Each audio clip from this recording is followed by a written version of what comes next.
नमस्कार मु सौभाग्य प्रमेय डिजिटल को आपन को स्वागत करुच्ची। आईपीएल 2026 फाइनाल मुकाबला को पुणी थे द्वितीय थर पर विजय हासिल करिछि रजत पाटीदार बाहिनी रॉयल चैलेंजर्स बेंगलुरु। उत्साह अधिक थिला कहीं जितेबाला टॉस जीति बोलिंग निष्पत्ति नहीं आरसीबी लगुला कौटि ना कौटि पूर्व विशेषज्ञ मैंने कहते कि ए ग्राउंड रे जे टॉस जीतती प्रथमे बैटिंग निष्पत्ति नवा श्रेयस्कर हेब किंतु किछि रणनीति अलग थिला आरसीबी रो। तो ए संपर्क में जहाँ भी किछि पूर्व आलोचना रोला प्रेडिक्शन रोला तार वर्तमान वास्तवतार परिणत होती। आरसीबी बोलिंग निष्पत्ति नहीं प्रथमे गुजरात टाइटन्स जितेबाला बैटिंग करने आसला लगातार शुभमन गिल 10 रन रे आउट होगा तापर Sai Sudharsan Jos Buttler out होगा कौटि ना कौटि लगुला जे वर्तमान गुजरात टाइटन्स रो गोटे पतन आरंभ हो जाइए। ए संपर्क में अधिक आलोचना करवा आरसीबी रो लगातार द्वितीय विजय को नहीं अधिक आलोचना करवा। मो सहित जोड़ी होती मो सहयोगी गुरु गुरु आपको स्वागत करुच्ची। निजे तो देखिले फलाफल कोहली भाव में होती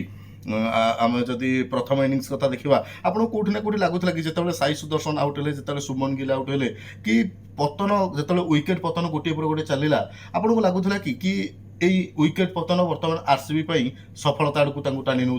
निश्चित प्रथम तो मुझे आरसीबी के बर्तन कंग्राचुलेसन देवी गोटे देखा पड़ो 18 नंबर जस 18 ओवर जीतिले आरसीबी से रोमांचकर विजय निश्चित कहीपर आम आ गोटे कथा कहीपर कि जितेबाला कि आरसीबी जो खेली फास्ट जो बोलिंग करथिला टॉस जीतला से एक्सपर्ट मान जोटा कहते आपन भी जोटा कहले एक्सपर्ट मान कहते जितेबाला ए पिच रे डिफेंडिंग करने प्रॉब्लम जोटा हुए किंतु एटा गोटे चमत्कार जो रणनीति थिला जो टॉस जीति बोलिंग निष्पत्ति नैतिला सेटा गोटे कहि परिबा आ जतले गोटे बड़ टाइटल मैच हुए चाप भी निश्चित रहबो सेटा भी गुजरात देखंतु जतले विकेट पतन घटला समस्त गोटे चाप ग्रस्त हिसाब रही तारो लाग लाग विकेट पतन घटला। आ गोटे कथा गुरु एटे कथा आमे कहि परिबा घरोई ग्राउंड अदर ग्राउंड होता अलग कथा घरोई ग्राउंड विशेष भाव में घरोई दल विशेष भाव में सहायक हुए किंतु वर्तमान स्थिति गोटे जो धारणा था कि घरोई दल घरोई ग्राउंड विशेष भाव में सहायक हुए सेटा संपूर्ण भाव से धारणा परिवर्तन होती। नरेंद्र मोदी स्टाडियम अहमदाबाद नरेंद्र मोदी स्टाडियम एते बड़ स्टाडियम बड़ ग्राउंड आठी घरोई दल को हरई आरसीबी बर्तमान जो स्थिति में पहुंची द्वितीय थर चैंपियन होती मुझे कही रखा चाहिए पूर्व रोहित शर्मा एवं महेंद्र सिंह धोनी और रोहित शर्मा पर रजत पाटीदार होउछंती तृतीय अधिनायक जे कि लगातार दुई थर माने चैंपियन होबार तृतीय स्थान में पहुंचती। कहीं मुझे कही रखा चाहिए आपको 2010 और 11 चेन्नई सुपर किंग्स लगातार द्वितीय जीतला 2019 और 2020 मुंबई इंडियंस द्वितीय जीतला वर्तमान 2025 गोटे बड़ आलोचना चलता कि 18 वर्तमान 19तम सीजन चैंपियन होइछि चेन्नई रॉयल चैलेंजर्स बेंगलुरु किंतु जो 2025 रे फाइनल को प्रवेश कला रॉयल चैलेंजर्स बेंगलुरु से गोटे आलोचना होता 18 वर्ष है जिते आरंभ होती टूर्नामेंट आरंभ है दिन ठार आज पर्यंत रॉयल चैलेंजर्स बेंगलुरु आरसीबी पाखरे विजयर गोटे भी माने कौन विजय तालिकार ता ना ही नाला किंतु 18 वर्ष पर 18 वर्ष व्यवधान में से विजय हासिल करता चैंपियन होता सीरियलटा रहउची आरसीबी पाई सेटा तो लकी नंबरटा रहउची से चलित वर्ष रजत पाटीदार अछंती देखंतु गत वर्षर विजय गोटे नुआ इतिहास रचिथिला चलित वर्ष मध्य आरसीबी जीतिछि चैंपियन होइछि सेथिरे मध्य गोटे नुआ इतिहास रचिसंती कोन ना प्रथमे चेन्नई द्वितीय रे मुंबई एवं तृतीय रे लगातार भाव रे लगातार दुईटी इनिंग्स रे माने दुई वर्ष लगातार भाव में चैंपियन होबारे रॉयल चैलेंजर्स बेंगलुरु वर्तमान तृतीय स्थान में रही। ये गोटे गुरुत्वपूर्ण कथा कहि परिबा फील्डिंग कथा जदि कहबा जितेबाला गुजरात टाइटन्स रो प्रथम बैटिंग करने मैदान को ओह्लैला लगुला समस्त आशा था साई सुदर्शन को कथा कहतु जोस बटलर को कथा कहतु तापरे शुभमन गिल को कथा कहतु एमान गोटे आशा था कि एमाने पूर्व जार प्रदर्शन गुड़िक भल रही आज किसी गोटे परिवर्तन करेंगे कहीं उभय जदि आम गुजरात कथा कहबा प्रथम वर्ष से चैंपियन होता 2022 से हार्दिक पांड्या नेतृत्वाधीन थाए वर्तमान गत वर्ष रॉयल चैलेंजर्स बेंगलुरु जीतिला तो उभय दल द्वितीय थर चैंपियन होबार सुजोग थिला जोटा कि हाथ नहीं रॉयल चैलेंजर्स बेंगलुरु आपन को लगुच कि जितेबाला फील्डिंग करिबारे ଆରସିବି ଆଜି ଗୋଟେ ଭଲ ପ୍ରଦର୍ଶନ କରିଛି। ନିଶ୍ଚିତ ଭାବେ ଯେତେବେଳେ ଆମେ ଦେଖିଲେ ଫାଷ୍ଟ ଇନିଂସ ଯେତେବେଳେ ବୋଲିଂ କରିଥିଲା ଆରସିବି ସେତେବେଳେ ଆମେ ଦେଖିବା କି ଯୋଉ ଫିଲ୍ଡିଂ ର ଯୋଉ ମାହୋଲ ଥିଲା ଯୋଉ ଚାପ ଗୋଟେ ମାନେ ବଡ ମ୍ୟାଚ୍ ରେ ଫିଲ୍ଡିଂ କି ସେମାନେ ଯୋଉ ବ୍ୟାଟ୍ସମ୍ୟାନ ଯୋଉ ବ୍ୟାଟର ମାନଙ୍କୁ ଆମର ସେମାନେ ବି ଚାପ ଗ୍ରସ୍ତ କରୁଥିଲେ ପୁରା ଫିଲ୍ଡିଂ ଜବରଦସ୍ତ ଫିଲ୍ଡିଂ ଥିଲା ଆରସିବି ତରଫରୁ ଚାପ ରଖିଥିଲେ ବଡ ମ୍ୟାଚ୍ ରେ ଏମିତି ଚାପ ରହିବେ ସବୁ ଦଳ ଚାପ ରହିବେ କିନ୍ତୁ ଏଇ ଯୋଉ ଫିଲ୍ଡିଂ ର ଚାପ କିନ୍ତୁ ପ୍ରେସର ପଡିଥିଲା ଟିକେ ଆମେ ଯଦି ଦେଖିବା ବିଗତ ଦିନରେ ବି ରନ୍ ର ଯଦି ସ୍କୋର କହିବା କମ୍ ସ୍କୋର କୁ ନେଇ ବି ଆଲୋଚନା ହଉଛି କିନ୍ତୁ ସବୁବେଳେ ଫାଇନାଲ ମ୍ୟାଚ୍ ରେ ଯଦି ଆମେ ସ୍କୋର ବିଗତ ଦିନ ଦେଖିବା 200 ରେ ବି ଉପରକୁ କେବେ ଟିମ୍ ଯାଇନାହାନ୍ତି ଭଲ କଥା ତଳକୁ ରହିଛନ୍ତି ଯଦି ଫାଇନାଲ ମ୍ୟାଚ୍ ରହୁଛି ସେଇ ସ୍କୋର ଟା ବି 155 ବି ଗୋଟେ ଏଇଠି ଆଉ ଗୋଟେ କଥା କହିପାରିବା ଯେମିତି ଆପଣ କହିଲେ କି ବିଗତ ଦିନରେ ସ୍କୋର ଗୁଡିକ ଟି20 ସିରିଜ ଚାଲିଛି 200-250 ରନ୍ ମଧ୍ୟ ହେଇଛି ସର୍ବାଧିକ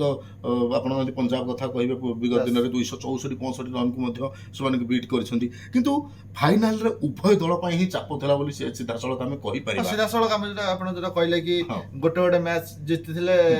ଯୋଉ ଗୋଟେ ସିରିଜ ମାନେ କପ୍ ହାତ ହେଇଥିଲେ ଉଭୟ ଦଳ ପାଇଁ ଗୋଟେ ଥିଲା କି ଡବଲ ପରିସ୍ଥିତି ଉଭୟ ଦଳ ପାଇଁ ଡବଲ ଟାଇଟଲ ହାସଲ କରିବାର ସେ ସୁଯୋଗଟା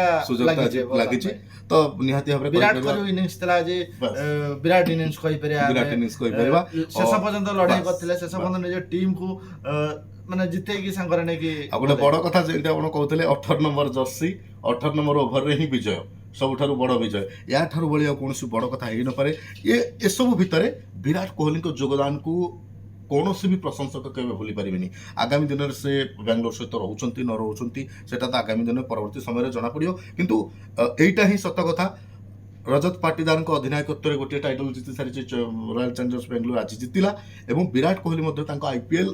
କ୍ୟାରିୟର ଭିତରେ ସେ ମଧ୍ୟ ଗୋଟେ ଟାଇଟଲ ଜିତିଛନ୍ତି ଗୁରୁତ୍ୱପୂର୍ଣ୍ଣ କଥା ହେଉଛି ଆଜି ଯେଉଁ ଚାମ୍ପିୟନ୍ସ ହେଇଛି ରୟାଲ ଚ୍ୟାଲେଞ୍ଜର୍ସ ବାଙ୍ଗାଲୋର ଏଥିରେ ମଧ୍ୟ ବିରାଟ କୋହଲିଙ୍କର ଯୋଗଦାନ ଅଦ୍ଭୁତପୂର୍ଣ୍ଣ ଯୋଗଦାନ ଅପରାଜିତ ଇନିଂସ ଖେଳିଛନ୍ତି 75 ରନ୍ର ଅପରାଜିତ ଇନିଂସ ଯଦି ମୁଁ ଆପଣଙ୍କୁ ଟିକେ ରିପୋର୍ଟଟା ଦେଖିବା ପାଇଁ ଚାହିଁବି ତେବେ 9ଟି ଚୌକା 3 ଛକା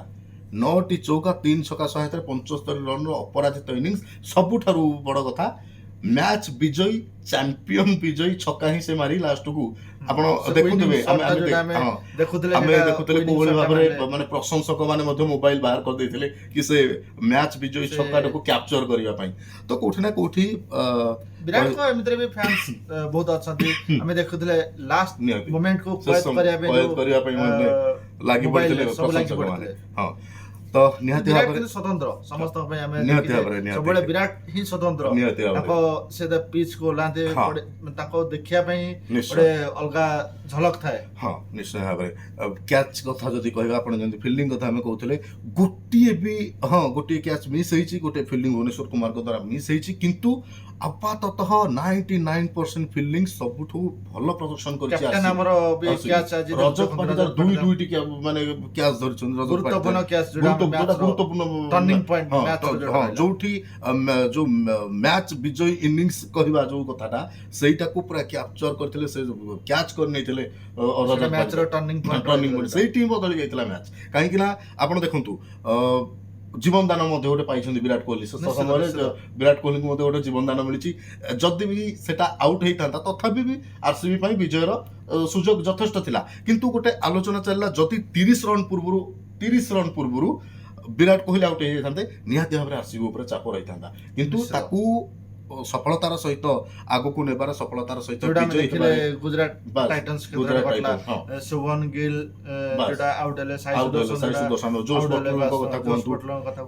ତ ଏଇ କୋଉଠି ନା କୋଉଠି ଯୋଉ ଆମେ ଆଲୋଚନା କରୁଥିଲେ ଏଇ 3 ଜଣଙ୍କର ଗୋଟେ ପ୍ରମୁଖ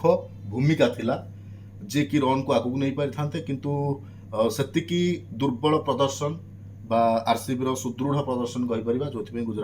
ଗୁଜରାଟକୁ ସେଇ ଚାପଗ୍ରସ୍ତ କରିବାରେ ବଡ ମ୍ୟାଚ୍ ରହୁଛି ବଡ ମ୍ୟାଚ୍ ଆପଣ ଫ୍ରିଲି ଖେଳିବେ ମାନେ ପଡିବାକୁ ସେ ଯୋଉ ୱିକେଟ ଯେତେବେଳେ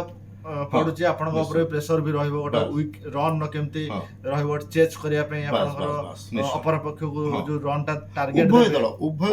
ଉଭୟ ଦଳ ଚାପରେ ଥିଲେ କାହିଁକି ନା ଆପଣ ଯଦି ଦେଖିବେ ଆମର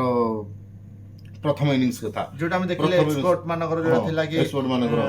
ବାସ୍ ବାସ୍ ଫାଷ୍ଟ ଯୋଉ ଯିଏ ବି ଟସ୍ ଜିତିବ କି ଏଠି ବ୍ୟାଟିଂ ନିଷ୍ପତ୍ତି ନିଅନ୍ତି। ଅନ୍ୟ ଯଦି କୌଣସି ପିଚ୍ କଥା ବା ଅନ୍ୟ କୌଣସି ଗ୍ରାଉଣ୍ଡ କଥା କହିବା ସମସ୍ତେ କୁହନ୍ତି ଏଠି ବାସ୍ତବିକ ଯିଏ ବି T20ରେ ଟସ୍ ଜିତେ ସେ ପ୍ରଥମେ ବୋଲିଂ ନିଷ୍ପତ୍ତି ନିଏ କାହିଁକି ନା ଦ୍ୱିତୀୟକୁ ଚେଜ୍ କରିବା ପାଇଁ ସୁବିଧା ହୁଏ। କିନ୍ତୁ ପୂର୍ବରୁ ଯୋଉମାନେ କ୍ରୀଡ଼ା ସମୀକ୍ଷକ ମାନେ ରହିଛନ୍ତି ସେମାନେ ଅଧିକାଂଶ କହିଛନ୍ତି ଯେ ନାଇଁ ନରେନ୍ଦ୍ର ମୋଦି ଷ୍ଟାଡିୟମରେ ଯିଏ ବି ଟସ୍ ଜିତେ ସେ ପ୍ରଥମେ ବ୍ୟାଟିଂ ନିଷ୍ପତ୍ତି ନିଏ। କୋଉଠି ନା କୋଉଠି ଆରସିବି ତା ରଣନୀତିକୁ ଆପଣେଇଛି, କୋଉଠି ନା କୋଉଠି ଆରସିବି କି ଲାଗିଛି କି ପରବର୍ତ୍ତୀ ସମୟରେ ଆମକୁ ବ୍ୟାଟିଂ କରିବାର ଅଛି ତ ବୋଲିଂ ନିଷ୍ପତ୍ତି ହିଁ ନେଇଥିଲା। ତ ଏସବୁ ଭିତରେ ଯଦି ଆମେ ଦେଖିବା ଟିକେ ଆପଣଙ୍କୁ ଦେଖିବା ପାଇଁ ଚାହିଁବି ରିପୋର୍ଟଟା, ଯଦି ଆମେ କହିବା ତାହେଲେ ୱାସିଂଟନ ସୁନ୍ଦର ଯୋଉଠି ଜୋସ୍ ବଟଲର, ଯୋଉଠି ସାଇ ସୁଦର୍ଶନ, ଯୋଉଠି ସୁମନ ଗିଲଙ୍କ ଭଳି ଭଲ ସୁଦୃଢ଼ ବ୍ୟାଟର ମାନେ ଫେଲ୍ ମାରିଛନ୍ତି, ସେଠି ୱାସିଂଟନ ସୁନ୍ଦର 50 ରନ୍ ଅର୍ଦ୍ଧ ଶତକୀୟ ଗୋଟେ ଇନିଂସ ଖେଳିଥିଲେ, ଯାହା ଫଳରେ 155 ରନ୍ର ଗୋଟିଏ ସ୍କୋର ଆସିଥିଲା ଯାହାକୁ ଟାର୍ଗେଟ କରାଯାଇ ପାରିଥାନ୍ତା, କିନ୍ତୁ ଆରସିବି ମଧ୍ୟ ସେଥିପାଇଁ ପ୍ରସ୍ତୁତ ଥିଲା। ଆରସିବି ବିଜୟ ଲାଭ କରିଛି। କହିପାରିବା ଯେ ୱାସିଂଟନ ସୁନ୍ଦରଙ୍କର ପ୍ରଦର୍ଶନ ବୃଥା ହେଇଛି। ବିରାଟ କୋହଲି ତ ମ୍ୟାଚ୍ ବିଜୟୀ ଛକା ମାରି ଦଳକୁ ଚାମ୍ପିୟନ କରାଇଛନ୍ତି। ତ ଆଜି ପାଇଁ ଆଲୋଚନା ଏତିକି। ଆରସିବିର ସମସ୍ତ ପ୍ରଶଂସକ, ଆରସିବି ଟିମ୍କୁ ମଧ୍ୟ ଅନେକ ଅନେକ ଶୁଭେଚ୍ଛା ଏବଂ ଶୁଭକାମନା। ଆମ ସହିତ ଯୋଡ଼ି ହୋଇ ରୁହନ୍ତୁ। ଫେସବୁକ୍ରେ ପ୍ରମେୟ ଡିଜିଟାଲକୁ ଫଲୋ କରିବା ସହିତ ୟୁଟ୍ୟୁବରେ ସବସ୍କ୍ରାଇବ୍ କରନ୍ତୁ, ଲାଇକ୍ କରନ୍ତୁ ଏବଂ ସେୟାର କରନ୍ତୁ। ବହୁତ ବହୁତ ଧନ୍ୟବାଦ। ନମସ୍କାର। ନମସ୍କାର।